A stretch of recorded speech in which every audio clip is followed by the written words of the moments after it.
Le secret pour faire du compositing comme dans le milieu professionnel de l'industrie de la 3D, vous êtes au bon endroit. Si à la fin de cette vidéo, vous avez compris toutes les notions que l'on a abordées, le compo normalement n'a plus de secret pour vous. Vous avez toutes les bases pour travailler sereinement.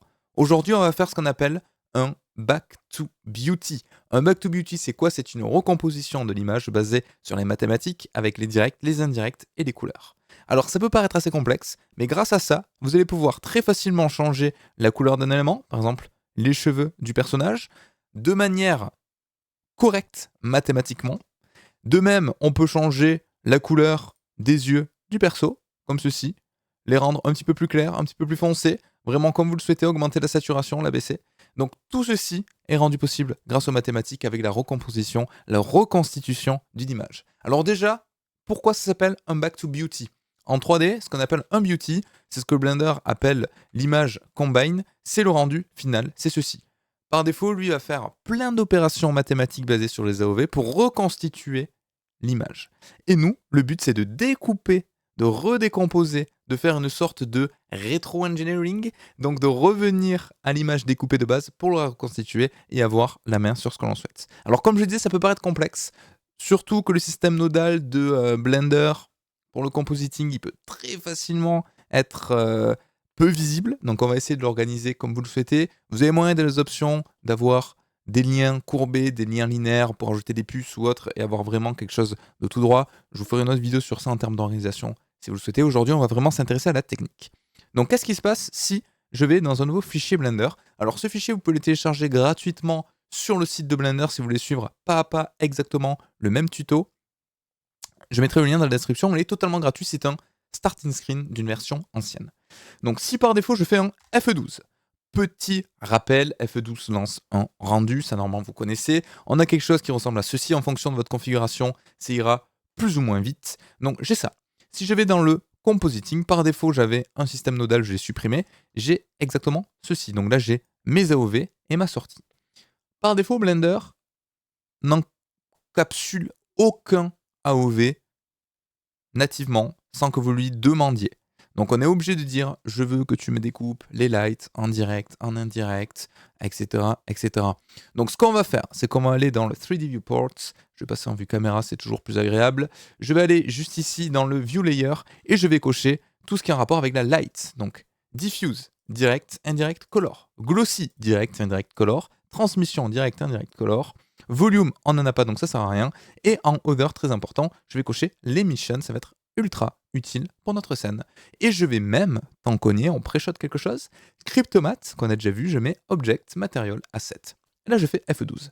Ça va prendre un poil plus de temps, parce que là, on dit en Blender, ok, en plus de calculer toutes les images, tu m'enregistres la donnée d'un côté, je vais pouvoir l'utiliser.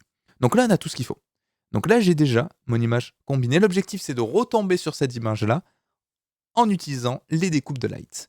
Donc une fois, j'insiste bien, si vous avez compris ça, vous avez compris comment fonctionne le compositing, et bravo parce que c'est pas une mince affaire, c'est quand même quelque chose de très abstrait si on n'a jamais travaillé sur l'image. Donc si je vais dans le compositor, c'est là que tout va prendre un petit peu sens. Alors j'ai des AOV qui sont intéressantes. Ce qui va nous intéresser, nous, c'est les directs et les indirects. Direct, indirect et color, c'est quoi?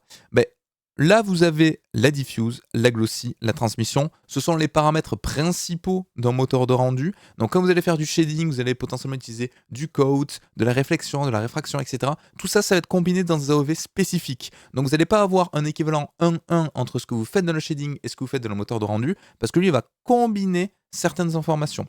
Donc, j'ai le diffuse direct, j'ai le diffuse indirect et j'ai le diffuse color. Donc, vous remarquez que le diffuse color, il est intéressant, c'est tout simplement l'albédo. Donc là, c'est la couleur brute. Comment je fais si déjà je veux faire une première partie de Back to Beauty avec ce diffuse?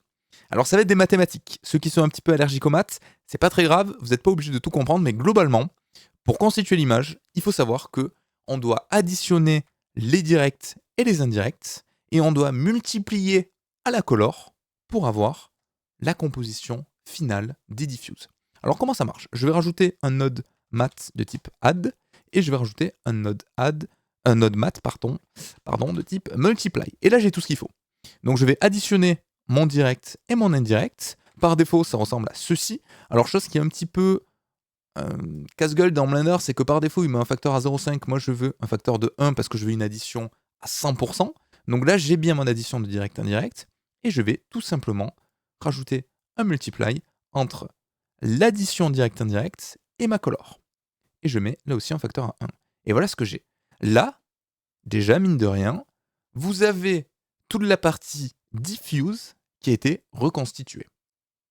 Ce qui est pas mal. Déjà, là, mathématiquement, si vous avez compris ça, on additionne les rebonds directs, les rebonds indirects, et on multiplie à la couleur pour colorer le rendu final pour avoir ceci. Sachant qu'on va le faire plusieurs fois, ce que je vous propose, c'est de le faire en groupe avec ça. Donc je vais sélectionner ceci, je vais faire CTRL-G, qui va me créer un groupe, et je vais l'appeler Back to Beauty. Alors c'est pas vraiment un Back to Beauty, parce que le Back to Beauty c'est le final. Bon, vous pouvez l'appeler, je sais pas, Combine par exemple. Combine, tac. Et je fais CTRL-Tab pour remonter d'un niveau. Et là j'ai bien mon node Combine. Et là, c'est très simple. Une fois que j'ai ceci, je peux. Alors déjà, je vais le réduire. Je vais le dupliquer. Je vais le mettre juste ici. Je fais pareil avec la glossiness. Alors je vous montre un petit peu à quoi ça ressemble. J'ai ma glossiness direct, ma glossiness indirect, ma glossiness color. Donc là, c'est exactement la même chose, sauf que c'est surtout les shaders réflectifs qui vont réfléchir de la lumière. Donc là, je prends mon glossy direct, je mets dans le premier nœud, mon glossy indirect dans le second nœud, mon glossy color dans le troisième, et automatiquement, là, si j'appuie sur Tab, vous voyez que on a notre système nodal qui est dynamique. J'ai pas besoin de refaire le add et le multiply, il me fait tout seul. J'ai mon combine, et si je l'affiche, j'ai ceci. Donc là, c'est parfait. Maintenant, comment je fais si je veux combiner ces deux? Le diffuse direct et le diffuse et le glossy direct, indirect, color. En gros, le combine du diffuse et le combine du glossy. C'est une autre opération mathématique. Là aussi, c'est de l'addition. Donc je prends cette addition que je mets juste ici. Et si je l'affiche et que je le mets à 1, là vous voyez que déjà, on commence à se rapprocher de l'image finale. Alors, ce que je vous conseille, c'est d'utiliser le denoise en sortie. Alors, il y a plusieurs écoles. Il y en a qui aiment bien denoiser en entrée, d'autres en sortie. Ça a des avantages et des inconvénients. Pour que ce soit un petit peu plus rapide de notre côté, on va denoise en sortie parce qu'on n'a qu'une seule sortie alors qu'on a une entrée. On a beaucoup plus d'entrées que de sorties. Donc nous, le denoise, on va le faire juste là. Tac. Et là, déjà, on commence à avoir quelque chose qui est pas mal. Donc si je prends mon image de base et cette image-là, vous voyez qu'il y a encore certaines informations qui sont pas bonnes, notamment les cheveux, notamment la selfie-lue, donc l'émission. Pourquoi les cheveux sont à part? Les cheveux sont à part parce que il faut savoir qu'à chaque fois qu'on utilise des shaders pour faire des cheveux, c'est dans Blender du Air Principle BSDF, mais vous avez dans tous les moteurs de rendu, la plupart du temps, des shaders de cheveux spécifiques. Ce sont des propriétés physiques particulières, parce que la plupart des informations ne vont pas passer dans la diffuse, dans la glossy, mais elles vont passer dans la transmission. C'est une sorte de SSS, entre guillemets, de réfraction, parce que la lumière va rentrer dans le cheveu, se scatter un petit peu et ressortir. C'est ce qui donne l'allure, quand vous zoomez sur un cheveu, un petit peu de translucidité, de translucence. Donc ça, c'est tout à fait normal.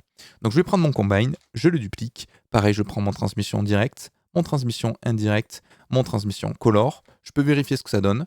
Donc là, c'est parfait. Vous voyez que j'ai la transmission un petit peu partout. J'ai des cheveux, mais j'ai également du vert à droite à gauche. Donc ça, c'est parfait. Et là aussi, je vais faire un add pour l'additionner, que je vais mettre juste là. Je vais l'additionner à mon ancien résultat. Et si j'affiche le denoise, voilà ce que j'ai. Donc je le mets à 100% bien évidemment. Et là, on est tout bon. Donc là, on a tout ce qu'il faut, à l'exception de un petit truc, c'est l'émission. Regardez la différence entre l'image de base et l'image qu'on vient de reconstituer. Déjà, on est pas mal. Il nous manque juste l'émission. Donc là, c'est pas compliqué. J'ai juste à faire un add classique. L'émission n'a pas de notion de direct, d'indirect et de color. Tout est encapsulé dans un seul AOV. Donc là, si je fais add, je vais le mettre juste ici. Je prends mon émission et j'additionne mon émission à 100%. Et là, on est tout bon. Et vous venez de faire votre premier Back to Beauty dans Blender. Bravo à vous. Regardez, l'image de base, c'est celle-ci. Alors ce que je vais faire, c'est que je vais faire un switch. Ce sera quand même beaucoup plus facile. Tac. Hop là. Donc on a l'image de base et l'image Back to Beauty. C'est globalement la même chose. Ah, alors on a ça. On a ça qui s'est perdu en chemin. J'avais pas vu. Alors ça, c'est normal. C'est parce qu'on n'a pas mis le volumétrique. On va pouvoir le rajouter. Vous voyez qu'en 2 clics, vous allez voir que c'est très facile. J'ai juste à rajouter le volume direct-indirect. Vous voyez qu'on n'a pas de color dans le volume. C'est une propriété particulière. En fait, dès qu'on a des shaders un petit peu spécifiques comme des vitres, comme du volume, comme du SSS, on a potentiellement des notions qui vont être encapsulées dans différents AOV qui peuvent être différentes. Donc là, si je retourne dans le compositor, j'ai bien maintenant mon volume direct-indirect, donc ça c'est parfait. Donc je pourrais utiliser le combine, mais j'ai pas de multiply dessus, donc on va juste utiliser un add. Si je prends mon volume direct, il ressemble à ceci, mon indirect, il ressemble à ça, donc c'est parfait. Je prends mon direct et mon indirect que j'additionne à 100%, ce qui me donne bien ça, et je fais à nouveau un add, tac, que je vais mettre juste avant mon émissive à 100%, je mets mon résultat juste ici, et normalement, si nous avons bien travaillé, nous avons quelque chose qui est censé ressembler, voilà, à mon image finale. Donc vous voyez, que ce soit un ou l'autre, c'est exactement la même chose. Alors on a une micro-différence, parce que l'image finale était denoisée sur la beauty directement en post-rendu, alors que nous on denoise le résultat final, mais globalement, c'est exactement la même chose. Donc ça, c'est parfait. Je peux enlever ceci, tac. Donc le gros avantage de ça, là vous vous demandez peut-être, ok, c'est bien beau, mais ça sert à quoi? Mais ça sert à ce que l'on a la main, à nous donner la main, pardon, c'est plus français, à nous donner la main sur tout ce qui compose notre image. On avait vu dans des vidéos précédentes avec un Cryptomatte comment changer la couleur d'un asset. Mais on changeait la couleur de l'asset directement sur l'image constituée. Du coup, tout ce qui était direct, indirect ou autre, ça fonctionnait pas forcément. Donc mathématiquement, déjà techniquement, il y avait une erreur. Et sur des scènes ultra complexes, ça aurait pu poser des problèmes. Là, le gros avantage, c'est que je peux, en un seul clic, déjà, accentuer ou non certaines propriétés sur l'image. Par exemple, cette addition-là, qui est l'émission. Alors d'ailleurs, on pourrait les renommer, hein, si jamais vous êtes un petit peu perdu. Celui-là, au lieu de l'appeler add, on pourrait dans le node l'appeler, par exemple, émission. Tac. Et on le met également sur le label. Alors j'aime bien avoir le même titre entre name et label. Il y en a un qui est appelé par API, bon, c'est un petit peu particulier, et un autre qui est visuel. Donc là, l'émission, ça veut dire que si je vais ici, je pourrais très bien baisser mon facteur, et vous voyez qu'au fur et à mesure, mon émission va se baisser. Je pourrais même éteindre carrément mes lights. Je pourrais faire une animation de clignotis directement dessus. Je pourrais également rajouter du glow spécifiquement sur les lights. Souvent, les gens vont rajouter du glow directement ici, donc avec, si on met du glare juste là, tac. Si je me mets en mode fog glow par exemple, ils vont essayer avec le highlight de baisser ceci, voilà, mais là c'est un petit peu trop, donc on met 0,1 jusqu'à obtenir un seuil qui match uniquement à ma source lumineuse. Ça, c'est un petit peu une catastrophe. Si vous voulez mettre du glow uniquement sur la zone d'émission, c'est ultra simple. Maintenant, avec ce système, vous avez juste ici à mettre votre glow juste là. Je me mets en mode fog glow. Je peux mettre mon threshold à 0, il n'y a aucun problème. Et vous allez l'avoir uniquement, vous voyez, sur mes zones présentes juste là. Donc je peux augmenter le size si j'ai envie. La strength, je vais la mettre à 5 pour que ce soit bien visible. Et vous voyez, j'ai bien mon glow uniquement sur les zones lumineuses. Et comme d'habitude, là, je peux baisser un petit peu ceci, je peux l'éteindre, l'allumer, je fais exactement ce que je souhaite. Donc moi je vais le mettre par exemple, voilà, comme ça. On va dire que là c'est le bon seuil. Maintenant le gros avantage, c'est que je vais pouvoir changer la couleur de tous les éléments tout en respectant les opérations mathématiques. Alors vous voyez que pour le moment, en termes de structure, c'est clean, on est pas mal, on a quelque chose qui est assez bien organisé. Vous allez voir que dans quelques secondes, ça va être un petit peu plus à l'anarchie. Donc, vous pouvez enregistrer la scène à ce moment-là, et on va voir comment aller un petit peu plus loin. Imaginons que je veuille modifier la couleur de mes yeux juste ici. Il faudrait d'abord que je regarde dans quel AOV, dans quelle combinaison il est présent. Donc là, j'en ai ici, j'en ai pas dans mon glossy, j'en ai pas dans ma transmission, j'en ai pas dans mon volume. Donc toutes les informations vont devoir être modifiées dans ma diffuse.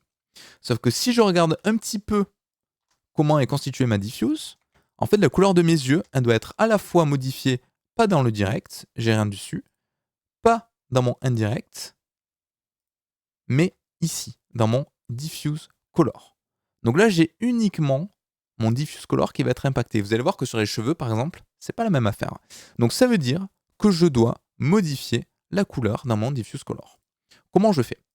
On a les fameux cryptomates. Donc les cryptomates, ça permet de sélectionner un élément. Donc si je me mets en mode object et que j'appuie sur plus, je vais pouvoir par exemple sélectionner mon eye, et si je sélectionne image, voilà ce que j'ai. Alors là, ça m'embête un peu. Ça m'embête un peu pourquoi? Parce que il me sélectionne la pupille, l'iris, tout. Le tour des yeux, donc ça va pas. Donc ce que je vais faire, c'est que je vais supprimer ce cryptomate, je vais revenir dans ma scène 3D et je vais séparer mon élément pour faire un nouveau rendu. Je sépare mon élément, j'appuie sur L pour sélectionner les yeux, comme ceci, je fais P, Selection, et cet élément-là, je vais l'appeler par exemple pupille. Tac. Et maintenant, si je fais un rendu avec F12 et que je retourne dans mon compositeur, vous allez voir que je vais pouvoir sélectionner les pupilles de mes yeux pour faire un traitement uniquement sur ça. Donc là, le but de la vidéo, c'est aussi de concaténer tout ce qu'on a vu jusqu'à présent pour que toutes les informations se croisent. Et normalement, vous devez raccorder toutes les bribes d'informations qu'on a vues dans les vidéos jusqu'ici. Alors c'est assez complexe, hein, j'en ai conscience, il faut pratiquer. Il faut pratiquer, vous allez voir qu'au bout d'un moment, ça va devenir beaucoup plus limpide. Donc là, si je rajoute un cryptomate, cette fois-ci, si j'appuie sur le plus, je peux bien sélectionner ma pupille. Alors attendez, je pense que je me suis planté. Ça arrive. Ok, je me suis planté. C'est pas le bon asset. Donc c'est pas grave. On va retourner dans la vue 3D. Ah oui, c'est celui-ci. Donc lui, on va l'appeler eye. Et par contre, celui-ci, je vais l'appeler pupille. Bon, l'avantage c'est que la scène se rend assez rapidement, donc je peux vite relancer en rendu. C'est pas très grave. Ça vous permet aussi de voir le genre d'erreurs qu'on peut effectuer et comment les corriger. C'est quand même toujours intéressant. Donc voilà ce que j'ai. Donc si je retourne dans mon compositor, tac, je vais supprimer ceci, j'affiche ça, je mets un cryptomate, je fais plus, et cette fois-ci, pupille a l'air de bien fonctionner. Donc là, c'est parfait. Je vous rappelle qu'en crypto, ce qui est intéressant, c'est le mat, c'est-à-dire que ça vous sort en masque noir et blanc. Donc là, c'est nickel. Et je vais pouvoir utiliser ça. Alors comment je peux utiliser ça? Je vais utiliser ça en affichant, par exemple, mon direct indirect, juste ici. Encore mieux, je vais afficher que ma diffuse color. Donc je vais créer un node uSaturation value, juste ici, et je vais faire mon traitement déjà sur mon albédo de base, et ensuite je verrai comment ça va être répercuté sur mon back to beauty final. Imaginons que je veuille des yeux bleu clair. Donc je vais changer la hue pour avoir quelque chose de bleu sur mes yeux. Vous voyez que déjà il le fait partout. Pas pratique. Donc déjà je prends mon mat, je mets sur le factor. Comme ça c'est uniquement sur mes yeux que ça va être impacté. Donc je cherche un bleu, par exemple celui-ci. Je veux qu'il soit un peu plus clair et un peu plus saturé. Donc j'augmente un peu la saturation. Quoique je vais peut-être un bleu un peu plus clair. Donc je baisse la saturation et j'augmente un petit peu la value. Voilà, j'exagère, je mets une value de 2. Alors attention, mettez pas 10, sinon ça va être quelque chose un petit peu horrible qui va même dépasser sur le côté, mais une valeur à 2, je pense que c'est pas mal. Et ceci, cette nouvelle sortie, cette sortie va être la nouvelle entrée de mon diffuse color. Donc j'ai juste à le mettre juste ici. Et là, vous voyez pourquoi ça va devenir un petit peu le bordel. Donc si j'affiche ça, c'est parfait, on a bien du bleu clair. Donc si j'affiche ça, ça arrive dans mon addition, etc., etc. Donc si je vais sur le final, j'ai bien mes yeux qui sont devenus bleu clair. Donc je peux facilement revenir ici et changer potentiellement les hue. Et vous voyez qu'en temps réel, ça vient s'ajuster. Donc ça, c'est super parce que je ne détruis pas les mathématiques de mon image. Donc j'ai vraiment un traitement qui est cohérent. Donc ça, c'était la version simple. Imaginons, donc c'est la même chose pour le glossy, je ne vais pas vous le montrer. Je peux colorer les glossy direct, indirect. Je peux éventuellement sélectionner un élément. Si je trouve qu'il y a trop de réflexion sur le casque ici, je peux venir ajuster ça. Ça aussi, c'est ultra intéressant. Il faut se dire que tous les changements manuels, je vais pouvoir les faire directement en compositing. Là, si tous les reflets me vont, mais que je trouve que lui, il a trop de reflets, je vais pouvoir l'ajuster avec le cryptomate et la passe de direct indirect sur le glossy. Donc c'est le même principe, donc je vous laisse faire de votre côté. Maintenant, imaginons que je veuille changer la couleur des cheveux. Alors là, c'est un peu plus compliqué parce que on a des informations qui vont se balader à droite à gauche sur les AOV. Alors normalement, dans les vrais pipes costauds de compositing, on a une composition globale de mathématiques qui fait que vous avez un endroit spécifique qui vient injecter des valeurs et qui change tout. Là, on est en train de tout faire manuellement, du coup, c'est pas ultra clean, mais comme ça, vous avez la notion de base.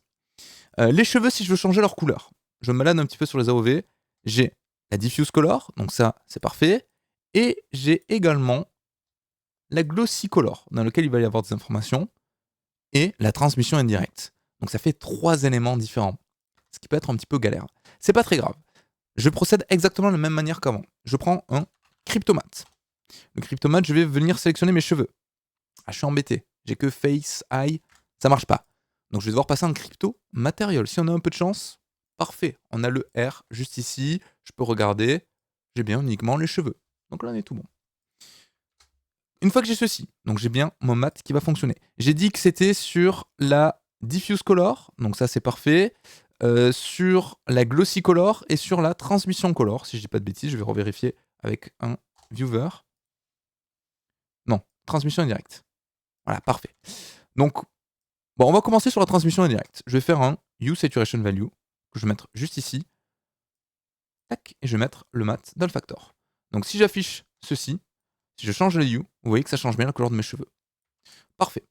Je vais vouloir faire la même chose sur la Glossy Color et sur la Diffuse Color. Donc je vais prendre mon Hue Saturation Value, vous commencez à connaître, je duplique avec Shift D, je mets sur ma Glossy Color, je mets mon mat sur mon factor, là c'est parfait, je vais faire exprès de les isoler un petit peu, et je vais faire pareil sur la Diffuse Color. Alors on avait déjà un traitement qui s'effectue ici, c'est pas grave, c'est cumulatif, je peux très bien faire un changement plus un autre changement. Donc je vais le mettre juste ici, tac, sur mon Hue Saturation Value, je prends mon mat et je le mets sur mon factor.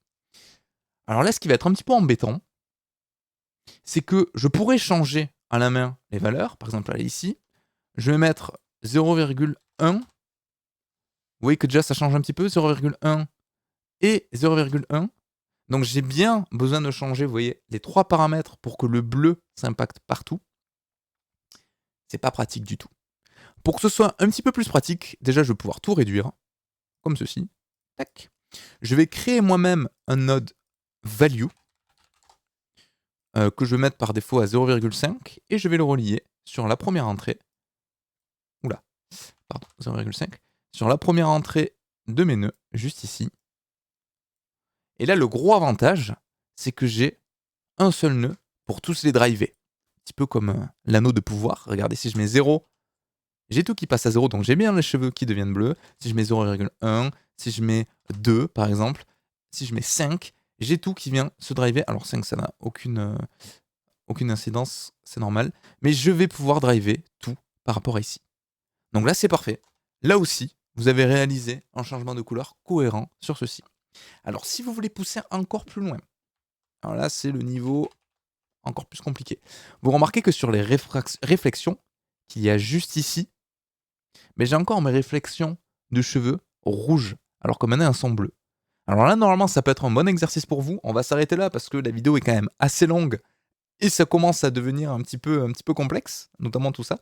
Mais grâce à ceci, normalement, vu que vous savez comment sont constitués les AOV, vous pouvez voir qu'à un moment donné, sur les réflexions, vous voyez, c'est sur celle-ci en fait, sur les glossy indirects, c'est là que l'on a la valeur de rouge. Donc vous allez pouvoir changer également la valeur juste ici.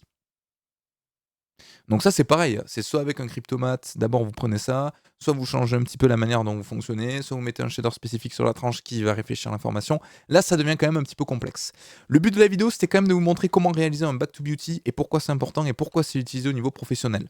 Donc là on a effleuré la surface. Il y a plusieurs écoles. Là où on fait tous les traitements, nous en amont avant la constitution, certains vont vouloir le faire après le combine, certains vont vouloir le faire sur l'image finale en mélangeant certaines informations. Mais tout ça pour vous dire, c'est pas forcément la version ultra clean que je vous ai montrée, c'est pas grave. C'est surtout pour que vous puissiez comprendre la philosophie de comment ça fonctionne. Découper l'image vous donne accès à toutes les informations et ensuite vous pouvez faire tout ce que vous voulez sans avoir à lancer de rendu. C'est comme ça que ça fonctionne sur les projets de grosse envergure, en studio de films d'animation ou autre. On découpe systématiquement l'image pour faire un back to beauty et ça donne la main sur tout. Alors normalement, on a des outils de pipe qui vous simplifient tout ça pour le faire en 2 clics. Là, on a fait la version manuelle pour que vous puissiez comprendre ce qui se cache derrière. Et une fois de plus, on n'a pas tout vu. À ça, il faudrait rajouter les light groups qu'on a déjà vus. Donc ça permet en plus d'avoir l'information de light par élément. Et normalement, si vous joignez toutes les infos qu'on a vues jusqu'à présent, vous pouvez avoir un pipe de compositing optimal. N'hésitez pas à rejoindre la chaîne Twitch si ça vous intéresse. Hop là, je suis en live régulièrement. Je fais des sessions de questions-réponses. Alors, on en fait maintenant aussi sur YouTube, mais on parle souvent de 3D en direct sur Twitch. Donc, c'est une autre philosophie, mais ça permet d'avoir une interaction beaucoup plus directe. J'espère que vous avez appris des choses. N'hésitez pas à le mettre en commentaire. J'espère que ça vous a plu. Et je vous dis à la prochaine.